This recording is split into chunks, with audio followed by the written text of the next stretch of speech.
સ્વાગત કર્યું એમાં તમામ સમાજોના સૌ વરિષ્ઠ આગેવાનો, વિવિધ શહેરના સંગઠનના સૌ હોદ્દેદારો, પત્રકારો, વડીલો, યુવાન ભાઈઓ અને બહેનો, આપણા બધા જ આગેવાનોએ વાત કરી છે. એટલે જેમણે વાત કરીએ એ હું બીજી વખત નથી દોહરાવતી. એમની વાતમાં હું મારો સૂર પૂરું છું. અને આપ સૌએ ખોબલે ને ખોબલે વોટ આપીને બનાસની બહેનનું બીડું આપ્યું એ બદલ ધાનેરાની તમામ સમાજ 18 આલમ 36 કોમનો હૃદયપૂર્વક આભાર માનું છું. બનાસની બહેન એટલા માટે મેં તો કીધું આ બનાસકાંઠા પૂરતું જ છે, પણ હમણાં અમે ગુલાબભાઈ બધા મંત્રીઓને મળવા ગયા ને તો બધા મંત્રીઓએ પણ એવું કીધું આવો બનાસની બહેન એમ. એટલે બનાસની બહેન કોઈક એના ભાઈઓની બહેન હોય, સીમિત એરિયા પૂરતી બહેન હોય, પણ આખા બનાસકાંઠાની બહેન તરીકેનો જે તમે દરજ્જો આપ્યો છે તો હું મામાજીને ભગવાનને પ્રાર્થના કરું કે એક બહેન તરીકે મારે તમારા બધાની જોડે કઈ રીતે વ્યવહાર કરવો જોઈએ, એક બહેનની જવાબદારી શું હોય શકે એ નિભાવવા માટેની મા જગદંબા અમને સૌને શક્તિ આપે એવી ભગવાનને પ્રાર્થના કરું છું. આ ચૂંટણી અનેક ચડાવ ઉતારો સાથે આપણે લડી. હિંમત મરદા તો મદદ એ ખુદા, પણ હિંમત ગમે એટલી હોય પણ પ્રજાનો સાથ સહકાર ના હોય, 18 આલમના એક નાનામાં નાનો સમાજ હોય, એના આશીર્વાદ ના હોય તો આપણે ચૂંટણી જીતી શકીએ નહીં. ચૂંટણીમાં યુદ્ધનું મેદાન હોય કે ચૂંટણીનું મેદાન હોય, એમાં જે મતદારો ચૂંટણી લડતા હોય, ઠેકેદારો ચૂંટણી લડતા હોય, એ વખતે એમનું જે હુનર હોય, એમનો જે એક મનોબળ હોય, કોઈ પણ ચૂંટણીની અંદર એક મનોબળ મજબૂતીથી મતદારો ચૂંટણી લડતા હોય. અને મતદારો જ્યારે ચૂંટણી લડતા હોય અને પહેલા દિવસે જ જ્યારે તમામ સમાજોએ એવું નક્કી કર્યું હોય કે ગમે એટલા આફત આવે, ગમે એટલી મુશ્કેલીઓ આવે, ગમે એટલા લોભ આવે, લાલચ આવે, પણ આ વખતે આપણે ગેનીબેનને અને કોંગ્રેસને જીતાડવી છે તો તમામ સંસાધનોને પરાજય કરવા વાળી બનાસકાંઠાની જનતાને, ધાનેરાને નમન કરું છું ને વંદન કરું છું.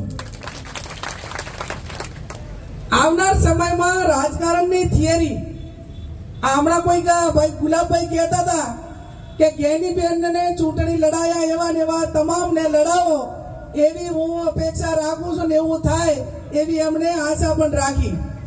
હું પણ એ વાતને આગળ એટલા માટે વધારું છું કે ચૂંટણી તમે મને લડાઈ એવી બધાને એટલા માટે લડાવજો કે મને 5 વર્ષ તમે સંસદ તરીકે કોઈ પણ એક પણ રૂપિયાનો ખર્ચો કર્યા સિવાય તમામ સમાજોએ મદદ કરી છે. હું ફરી કહું છું કે ઠાકોર સમાજ ગમે એટલી મહેનત મજૂરી કરીને તૂટી જાય તો એકલા ઠાકોર સમાજથી 8 લાખ વોટ ભેગા નથી થયા, 18 આલમને 36 કોમે આપ્યા.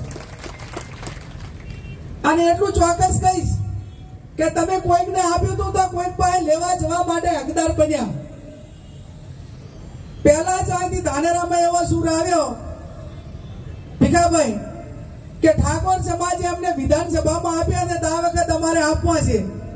કોઈકને અનેક વખત અલગ અલગ સમાજોને અલગ અલગ વખતે અલગ અલગ ચૂંટણીઓમાં મદદ કરી હતી, તો આજે તમે જેની પાસે આપ્યા હતા એની પાસે લેવા માટે હકદાર પણ બન્યા. એટલે રાજકારણમાં હું માનું છું જ્યાં સુધી જાતિવાદને જળમૂળમાંથી ઉખાડીને નહીં નાખો ત્યાં સુધી સાચા માણસો ચૂંટાશે નહીં. ત્યારે જાતિવાદને રાજકારણને કોઈ સ્થાન નથી.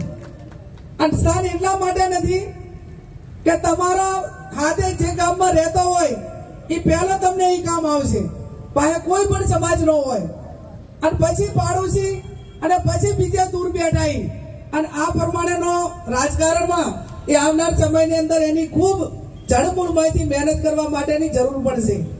અને એટલા માટે આપ સૌને વિનંતી કરું કે ધાનેરા તાલુકામાં ભલે ધાનેરા તાલુકો માઇનસ રહ્યો હોય પણ વિધાનસભા લેવને બહુ મોટું નુકસાન નથી ગયું. અને એટલા માટે ધાનેરા તાલુકામાં તાલુકા લેવલે નતાભાઈ સાહેબ કેટલું નુકસાન થયું? ના તાલુકા ધાનેરા તાલુકાની વાત કરું છું.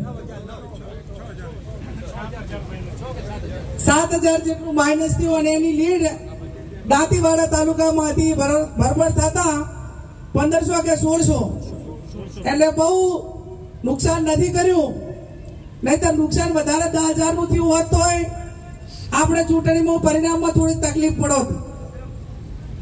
ભારતીય જનતા પાર્ટીના લોકોને હજી સુધી હાર એ પચતી નથી અને એટલા માટે હજી વારંવાર દોહરાવે છે.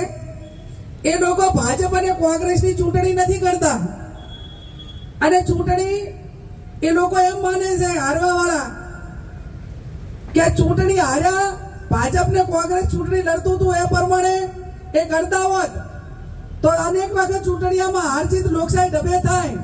એક રાજકારણનો ભાગ છે હાર અને જીત, એ એક પ્રણાલિકા છે લોકશાહીની. પણ એમને અફસોસ શેનો છે તમને ખબર છે બધાને? અફસોસ એ બાબતનો છે કે આટલું ખોટું કર્યું, આટલા ખર્ચા તોય છતાં હાર્યા. એમ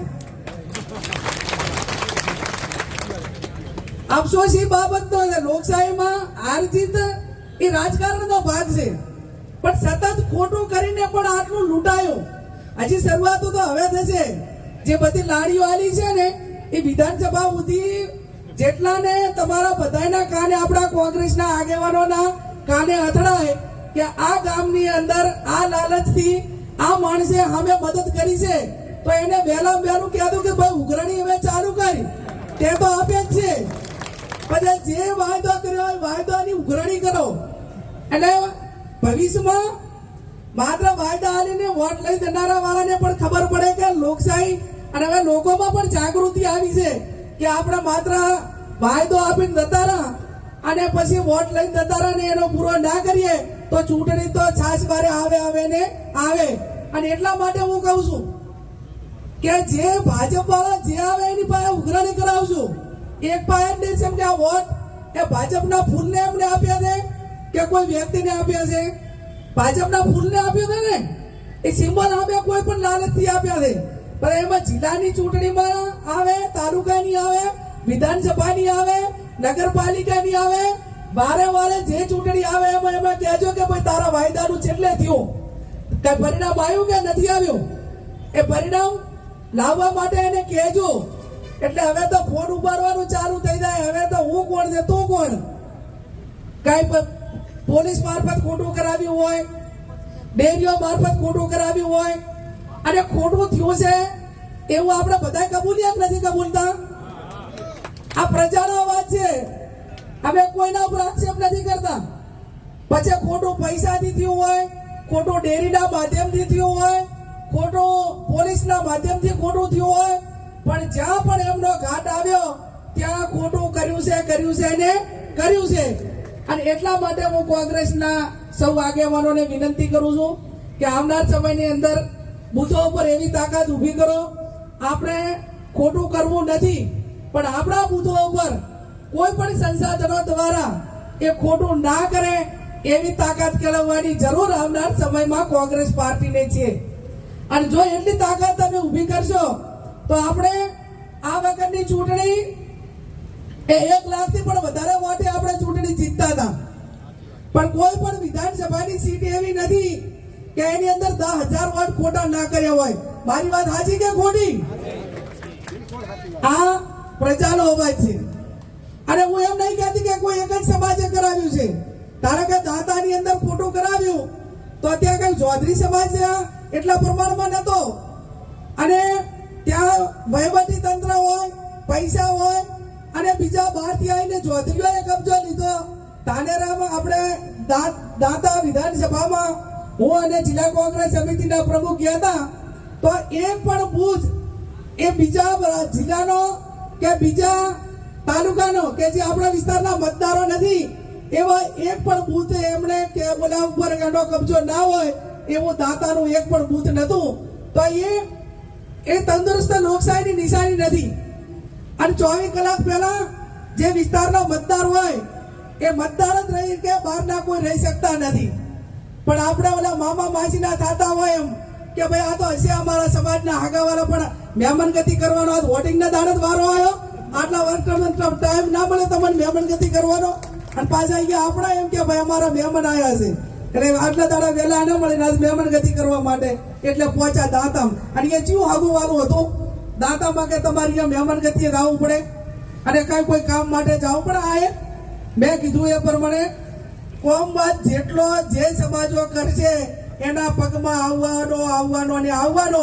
પછી ગેનીબેન ઠાકોર એવું અભિમાન ના કરે કે મારો સમાજ જિલ્લાની અંદર મોટો છે એટલે હું જીતી છું મારા સમાજના હિસાબે.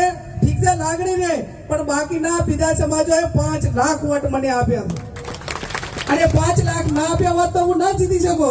એટલે એક મતદાર તમે જાહેર જીવનના લોકો આ તમે બધા જવાબદારો છો.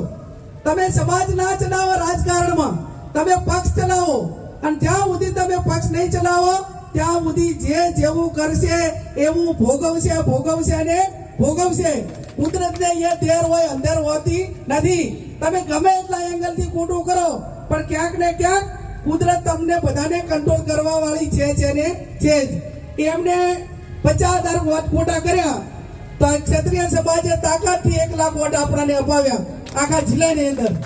જો તમે અહીંયા 50,000 કે 70,000 નું ખોટું તો આમાં 1 લાખ નું ઓપ્શન એ તો કુદરતે ઊભું કર્યું. અને કુદરતે ઊભું કર્યું તાકાતથી સમાજે ગામડે ને તાલુકે વોટ અપાવ્યા. ત્યારે આપ સૌને હું એટલી ચોક્કસ ખાતરી આપું છું કે કામની વાત હોય, ચાક નાના મોટા રાજકારણમાં ટિકિટની વાત હોય કે નાના મોટા કોઈ પણ પ્રકારની આવનાર સમયની અંદર એ જરૂર એવું મદદ એ માત્ર કોંગ્રેસની નાતે તમને બધાને કરવા માટે તૈયાર છું. કે નહીં કોમવાદના કારણે મારા સમાજનો કોઈ ખરાબ કરીને આવ્યો હોય તો હું પોલીસને કદી ફોન નહીં કરું કે ગેનીબેન તમને ભાઈ ખરાબ કરીને આવ્યો છે તો એના માટે કોઈ કાર્યવાહી ન કરતા એવું ક્યારેય મેં 28 વર્ષમાં નથી કર્યું ને આવનાર સમયમાં પણ નહીં કરું. ગુનેગારની રસ્તે જુઓ, ધંધાવાળાને ધંધાના રસ્તે જુઓ, રાજકારણ વાળાને રાજકારણની રીતે જુઓ, અને જેણે જે જેવું કર્યું છે એને એ પ્રમાણમાં જુઓ. કોઈએ કોમવાદને મારા માટે સ્થાન નથી તો કોઈના માટે પણ સ્થાન નથી. અને એટલા માટે આપ સૌને આવનાર સમયમાં સાથે મળીને જિલ્લાની ચૂંટણી હોય, તાલુકાની ચૂંટણી હોય, આ તમામ ચૂંટણીઓમાં સાથે રહીને જે મદદ કરવાની થતી હોય એ મદદ કરીને કોંગ્રેસનો જિલ્લા પંચાયત કાયમી કોંગ્રેસની રહી છે. બનાસકાંઠા જિલ્લો કાયમી કોંગ્રેસનો ગઢ રહ્યો છે અને આવનાર સમયમાં પણ રહે. હું આપ સૌને આમંત્રણ આપું છું કે જ્યારે હરદ્વાર કે ગમે ત્યારે જો ત્યારે દિલ્હી બંગલો મળ્યા પછી એ આ તમારો બધાનો છે એ હમાદા એટલા રહેજો. અને મારી હાજરી છે તો ચા પાણી કરાવીશ ને તમારા બધાની સેવા જેટલી થાય એટલી કરવા માટેના પ્રયત્નો કરીશ. અને તમે ગરીબ સમાજની દીકરીને ખોબલે વોટ આપીને વિના મૂલ્યે કોઈ પણ ખર્ચા વગર તમે મને લોકસભામાં જીતાડી છે. હું મામાજીની સાક્ષીએ કહું છું કે તમારા કોઈ પણ કામમાં મારા લેવલે કે મારા નામે કોઈ પણ પ્રકારના 50 પૈસા લેવડાય એટાણે કહેજો તો હું એમ કહીશ કે તમારી બેન ને બનાસની બેન તરીકે મારી લાયકાત નથી. એમ તમે મને મફત જીતાડી છે તો તમારું ટાપુ કરવા પણ મારી મફતમાં જવાબદારી છે. અને એ પ્રમાણે 5 વર્ષ જેટલી સેવા થાય એટલી તમારી સેવા કરવામાં કઈ બાકી નહીં રાખવું.